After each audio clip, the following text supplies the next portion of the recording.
y'all, I'm April. And I'm Caroline. And this is your Bloody Happy Hour. Caroline, are you ready for this? This is your newest guilty pleasure. It's the bloodiest part of your week. Did we say something about it also being happy hour? Show did. Because we're about to be sipping on some murder. Bloody Happy Hour.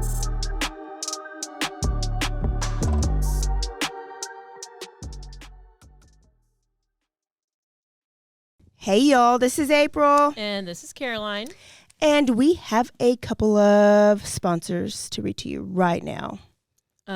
First, we're going to go with the lovely, the amazing Blend Jet 2 portable. Yes. Blender. I am so excited about our new blenders. I'm excited because I have Woody from Toy Story. I have my very own Mickey Mouse Blend Jets. And these are for those of you who hate your protein shakes in your blender, in your shaker cups. It's always chalky. You get stuck. Yeah. It's lumpy. It gets real lumpy. This is a good option. They are portable, so you can blend it at work. You can fit it in your cup holder. Does it make a lot of noise, Caroline? Oh, it's whisper quiet. It's whisper quiet. And it is rechargeable, so you can use it 15 times before you even have to charge it. And it cleans itself. All you have to do is drop a little water in there and a drop of soap and blend it up, and it's clean. And it's clean. You also don't have to buy your own protein if you don't want to. You can go to blendjet.com, and there are some ready-to-blend lattes. You got mocha, vanilla, cinnamon, chai, caramel, and green tea. You also have some protein smoothies, chocolate, peanut butter, banana, peanut butter, power breakfast, very berry, and blueberry acai. Acai. I never know which one. I never know which one. But we're going to go with acai or acai. I'm going to go with acai. They'll correct us. Okay, so I'm excited. We have not used ours yet. We are using them first thing in the morning, and you should get yours. How do they order? You just go to blendjet.com and code, order the discount code BHH12. You get 12% off your BlendJet and anything else you put in your cart. That is blendjet.com to save 12% at checkout. You put in the code BHH12. This is going to make everything in your life easier. So do it. Yeah, mine's going in my office and it's staying there. Same. Love it, love it. Up next we have Champions. Haircut? Yeah. April, are you looking for a good haircut or shave experience? Sure, always. Come to Champions Salon and Barber. Our skilled barbers and stylists are dedicated to giving you the very best service possible. Whether you need a simple haircut or the complete grooming package, we have you covered. Okay? And while you're there, you can enjoy a free complimentary beer and a chat with the friendly staff. And they give you koozies. And they have 2 convenient locations in Waco and Woodway. You can also book appointments online or through the app to make it easy and schedule your next visit. So why wait? Go to Champion Salon and Barber today and experience a cut above the rest. Yes. Okay, and last but not least, we are drinking out of our Bloody Happy Hour 30-ounce tumblers made by Misty McCombs with Idle Hands Crafts in letter N more. You can find them on Facebook, or you can email at idlehandscraftsinmore@gmail.com. Get yours pretty quick. We've already got some orders in, and they were so excited to get their cup and drink like your hostess do. I love it. Caroline, what's in your cup today? Well, I have a little bit of what you have, which is the Jim Beam. Jim Beam. And that's what I have. Okay. That is also what I have. Still drinking on the birthday Jim Beam. You know what? And we're just going to follow it with some protein and blend us up a smoothie after this. Why not? You can't see that. What do you have for our Turn Up Tuesday today? Turn Up Tuesday. Okay, so there's been a update in the Shanquella Robinson case. Oh, no. So, in case you didn't know, here's a little background. She went to Mexico in October 2022 with 6 of her friends from her hometown of Charlotte, North Carolina, and they were staying at this luxury villa in Mexico. So the following day, one of the friends calls her mom, Shanquella's mom, telling her that she had alcohol poisoning. Like, hey, Shanquella has alcohol poisoning and she's needing medical attention. 4 hours later, she dies. So then for weeks, Shanquella's family believed that she died from alcohol poisoning. But in November is when the video started circling. Mm-hmm. And this video was of her getting beat up, like vicious attack, just getting beat up. She was naked. She could barely talk. There was some guy in the background like, Quilla, you're not going to fight back. You're not going to fight back. And this went viral. She was kicked several times. And after the video came out, the Mexican authorities opened an investigation into her death, and they classified it as a case of femicide, which is a gender-based murder and hate crime. And now a word from our sponsors.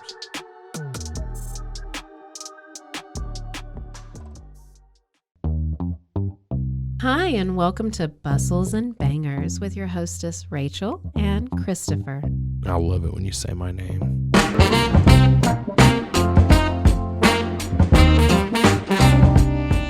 And you didn't say hi. I didn't. You just kept going. I'm going to introduce the book. I'm not reading it because I don't like reading. Girls like cowboy butts, and those jeans don't hide anything. Find us on Instagram at Bustles and Bangers or on roguemedianetwork.com. Hola, yo soy Jackie. Y yo soy Jessica. Y esto es Zona del Crimen.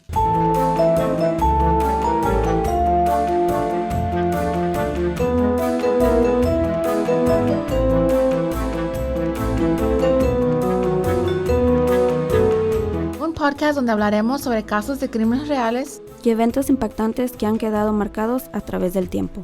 Recuerden que nos pueden seguir en Facebook, Instagram o donde escuches tus podcasts favoritos.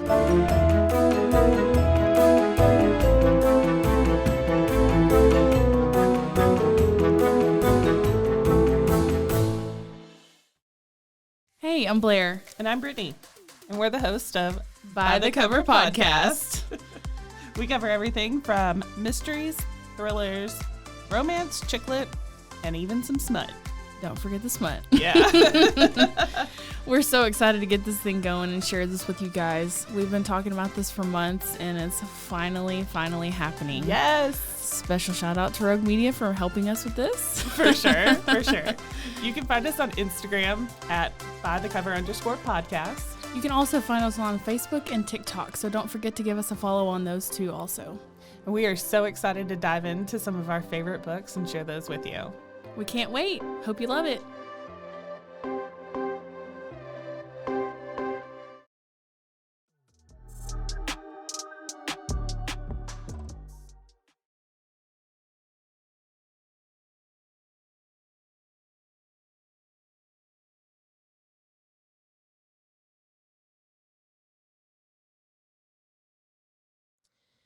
So that's where we stood then. It was being prosecuted, hopefully maybe by the Mexican authorities. Well, then Shanquella's family attorney wrote a letter to President Biden and Antony Blinken for the U.S., asking the U.S. for criminal charges.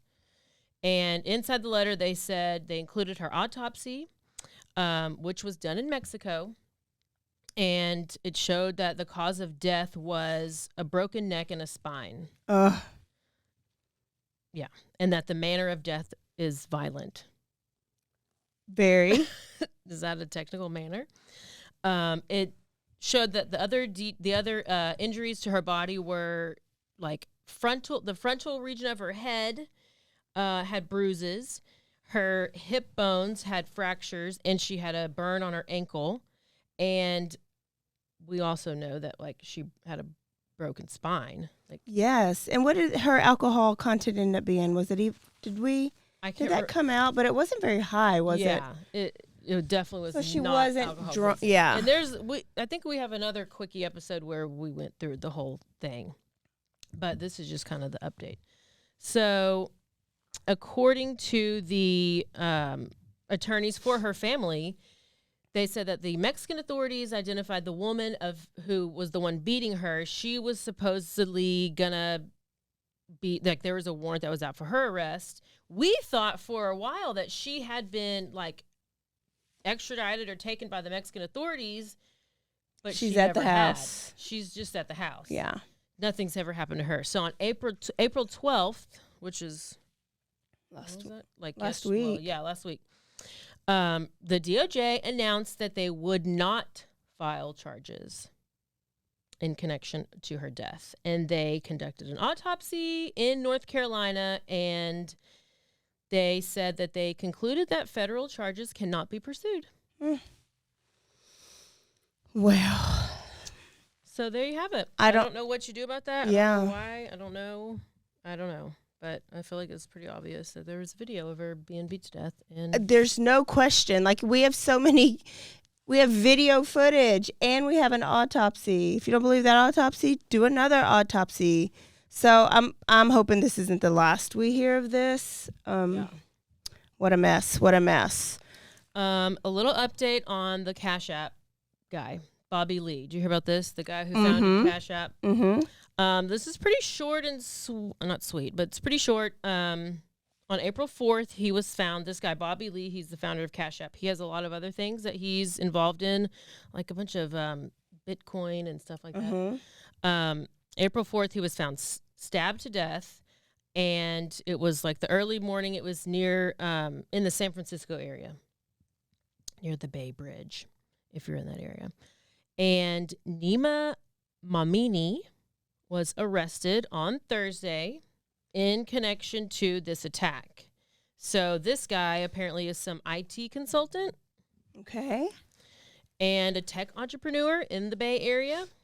And it was reported that there was no, it was not random, that they were together driving in a car and they got into an argument, and then this Lee guy starts like running away, and then the other guy just decides to stab him. The end. The end? What's the conspiracy corner part of it? There was a confrontation. He started running away, and then he stabbed him to death in the streets. 2 stab wounds to the chest. He tried to get help from officers that were close by, but he died on the scene. Wow. They don't have any motive yet. They don't, that's all they have. Wow.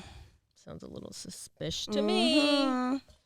I'm sure there's some TikTok conspiracies out there. Speaking of TikTok. Okay.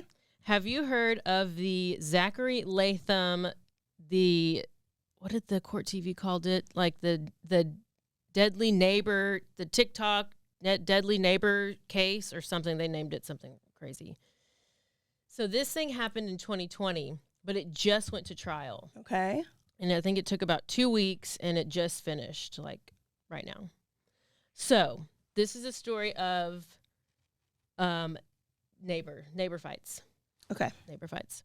So this is in New Jersey, and this happened in Vinland neighborhood in May of 2020. So Zachary Latham was 18 years old, and he had stabbed his neighbor, William Durham, goes by Timmy. Okay, so little Timmy. He stabbed him after there was a confrontation in front of their house. So it's been weeks and weeks and weeks that there was this ongoing confrontation. So what happened was this Latham, we'll call him Zach. Zach had a bunch of cars. He liked to have nice cars, and he would post his cars on, like, pictures of his cars on TikTok. And he started to where he would, like, rev up the engines really loud. So he would have loud cars, post those posts on TikTok. Well, the neighbors did not like that he was revving his cars. He obviously lived in a neighborhood where it's not totally appropriate. clearly. I would have been annoyed too. But these people were real annoyed. And they decided to take it into their own hands. So the Durham family, we have, Zach posts an argument between Tiffany. Tiffany's the mom. So she goes over and she's like getting all in his face, like, stop revving your cars. She has it on. He's videotaping the whole thing. Well, she's going crazy. She's being Karen. He starts calling her Karen.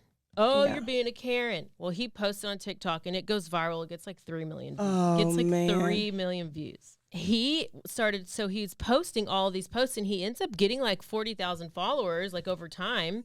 And this is kind of what he's doing. So now he's like posting these videos of these crazy neighbors who he's just like egging them on, and they're like getting like legitimately like pissed off. So he has a girlfriend named Sarah. So it's Zach and Sarah. And then you have that encounter where, well, then like after that post goes viral, then the husband gets mad. Husband is Timmy. And he's like, oh, I'm going to do something about this. So he goes over there, it starts to escalate. And then there's one day where Zach is driving and he's trying to go to his house. Well, Timmy parks his truck in the middle of the road. So Zach cannot drive through in order to get to his house. Mm-hmm. So he kind of is like, move. And then girlfriend Sarah is in the passenger seat. She's recording it. And then they won't move. He ends up just driving around the truck to go on to the house. But they're still mad.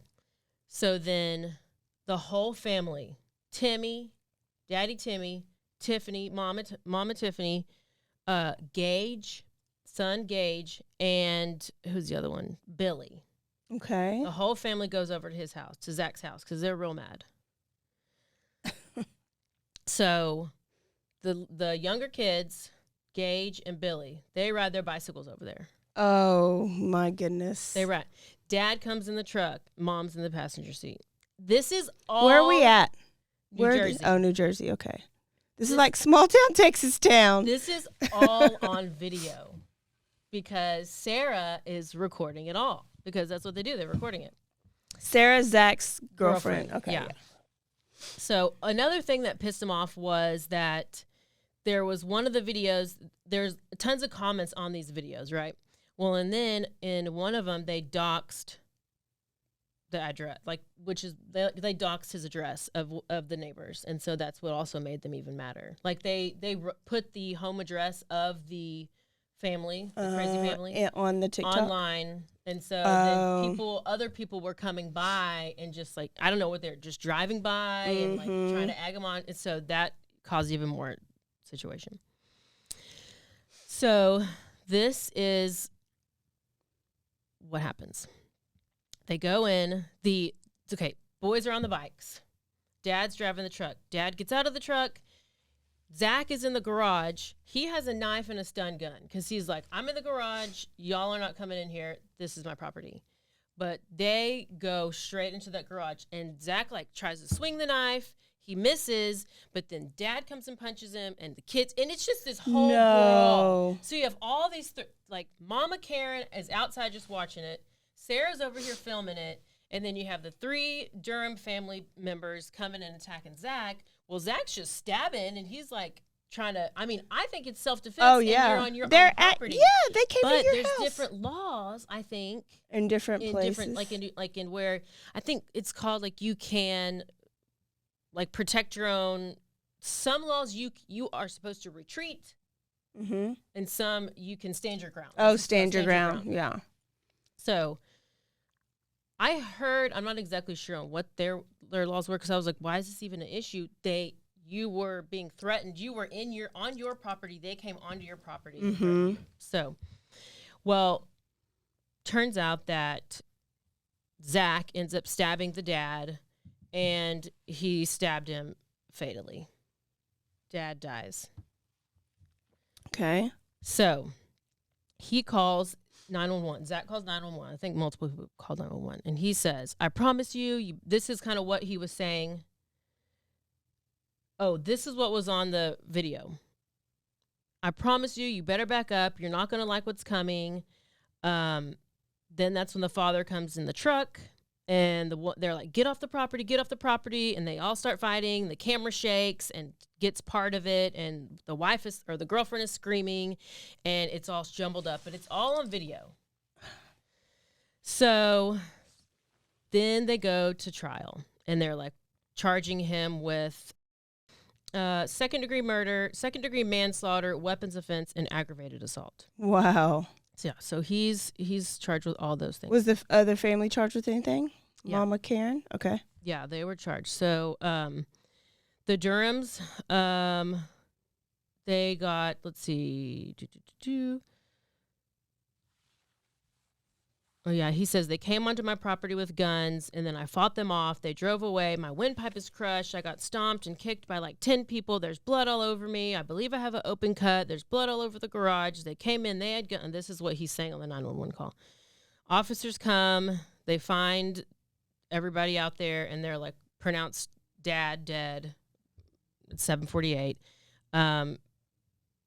Zach was taken to the hospital. He had a concussion, and he had some cuts. The mom was charged with simple assault and criminal trespass, and her sons were charged with aggravated assault and trespassing. And, of course, they're going to claim self-defense. And now you're a widow. Because you were mad because the kid was revving his car. Call the police and give them noise violations and let them ticket them until they stop. I'm sure there's some type of code. They're in the city. You can't play music loud these days. No, you can't do anything. So they get to where they had the trial. It just got over, and he was found not guilty. Well, should have. I know. That's what I said. Yeah. I was like, well, if you would have gone out and attacked them if they would have stayed out in the front yelling at you, and you went out there and you started stabbing them, that's different. He didn't pursue them. Yeah. He was the one. It was a lynch mob. They lynch mobbed his ass. Yeah. Wow. So that is never crazy. Even heard of that case until right now. No. So you only got part of the Florida case from last week because the next day everything changed. So if you haven't listened to last week's Quickie, there was 3 teenagers that were found dead, all within miles of each other. They were all together earlier that night, and town was kind of panicking, thinking, is there a serial killer? They ruled it and said that it's most likely hybrid gang related. And then by the next day, they had an arrest. 2 arrests. 2 arrests. And then the third guy is at large. I believe. One of them was, did they find him? I think they got him. One of them was 12 years old. And one of them was 17 years old. Uh-huh. One of them was arrested with his shirt on at home with, no shirt on. Like, he was handcuffed with no shirt on. That was a 12-year-old, and he looked little bitty. And they perp walked him on purpose, and they videoed it on purpose because did you hear that the conference? Yes, the one I sent to you where that guy. Pissed. If there's not a police conference you don't watch, you go watch this guy. You have got to watch this conference. He does not hold back about anything, and he says everything he says is the truth.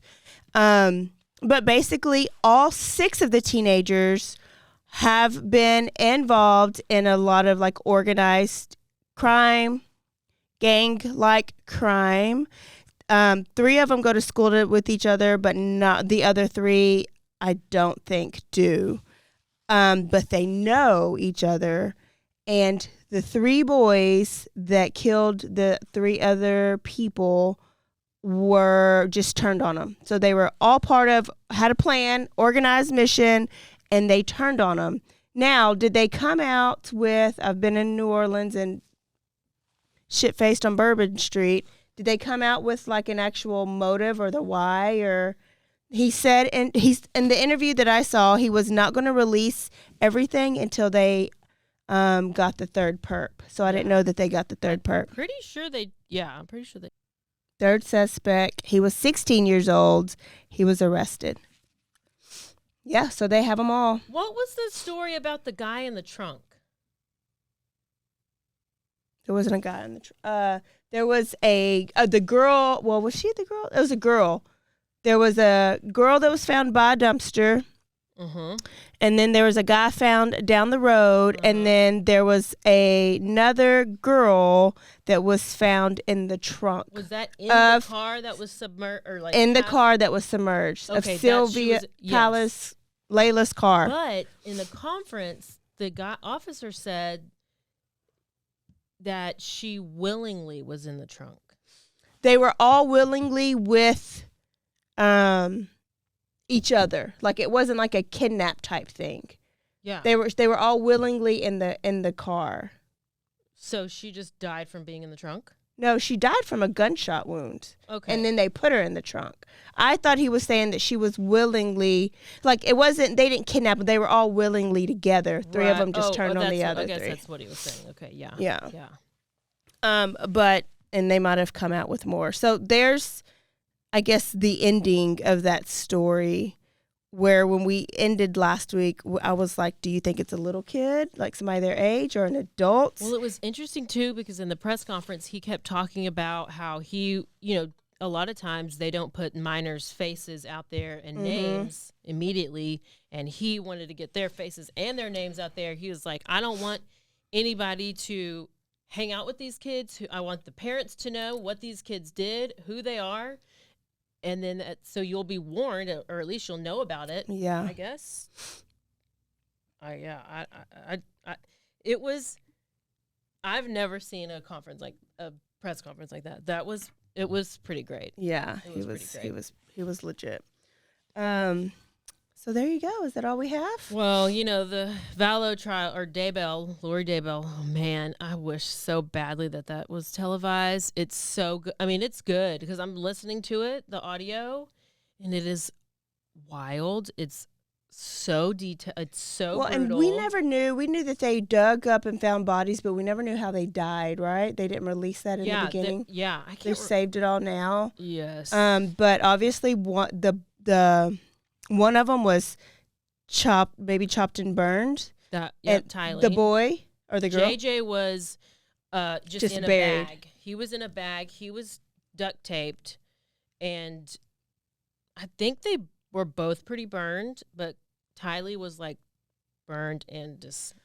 Well, I was watching something today, and that one was burned, and they figured out that burning was too hard. So that's why they just buried so the other one. Tylee first, and then JJ second, and they just put him in a bag and buried him.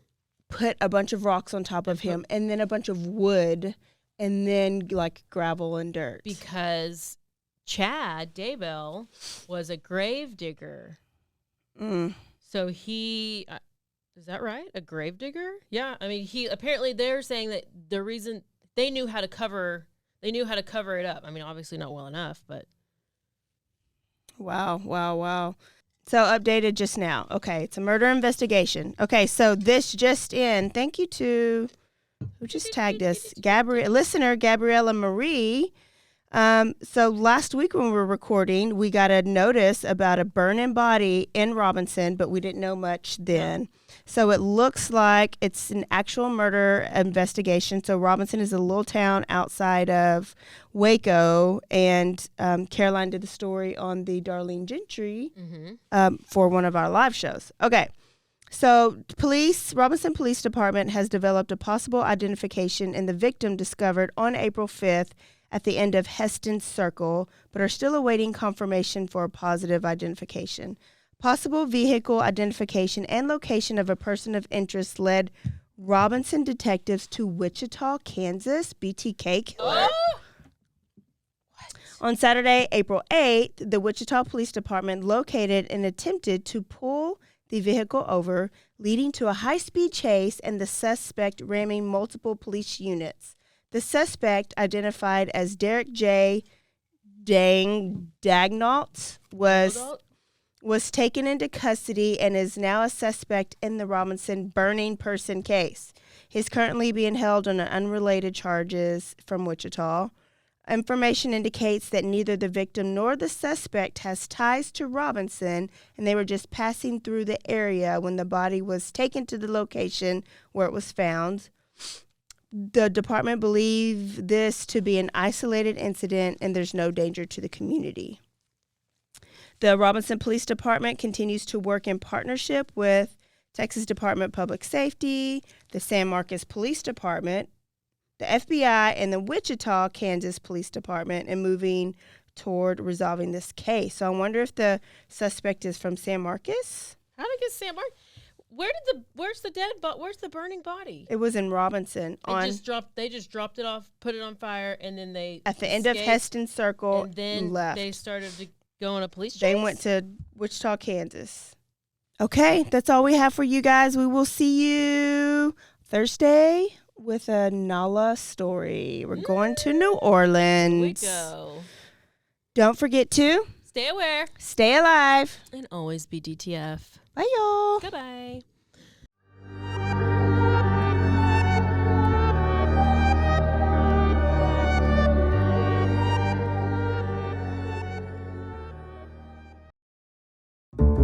This has been a Rogue Media Network production.